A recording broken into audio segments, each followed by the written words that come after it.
My name is Alexa Rodriguez. I am majoring in clinical mental health counseling, and I'm in a 4+1 program. So when I think of conquering things, I just think of God's strength on our lives and God's provision and His plan that is being carried out, rather than relying on our flesh to make it through.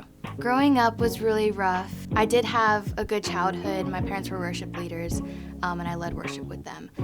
My parents divorced when I was 10 years old, and from there, things just started going downhill. I just kind of looked at God like, you're here, but you're not in control of anything, and I didn't really have faith that He knew what was best for me.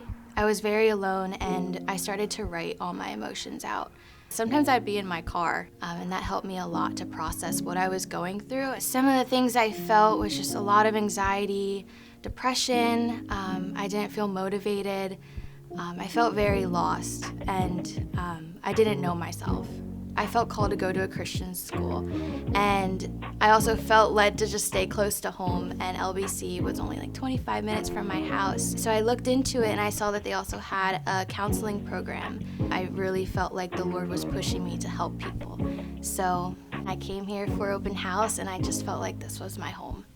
My freshman year of college, I remember going to chapel and hearing a speaker talk about where our faith is grounded in.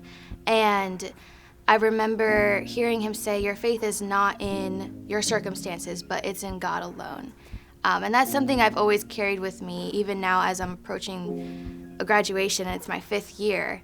Even though I've been through so many struggles and so much hurt, my faith is in who God is and not what I go through. What helped me a lot to process things and help me with my anxiety was being in a community, first of all, and like meeting people who actually genuinely cared, and even hearing from professors who were so genuine and just human and who also have been through similar struggles. That really was encouraging and helped me like build my faith even more. The first people I met were actually pursuing a counseling degree too, and those people stuck by me even now 5 years later. We're best friends and we always spend time together. So that community was just really supportive because we were all going through similar things, but yet we were all encouraging each other. I wrote Nobody Knows, just expressing to God like, nobody understands this here, but you already understand, and I want to remind myself of that truth, that you already know.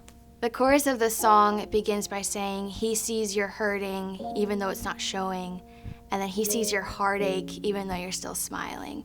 So this song really resonated with me because even though a lot of things were hidden beneath the surface, God could see everything on the inside.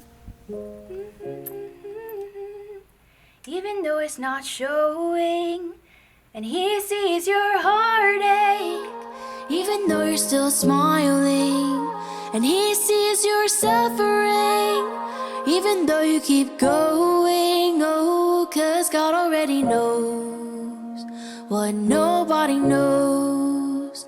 Yes, God already knows what nobody knows. God already knows what nobody knows. Yes, God already knows.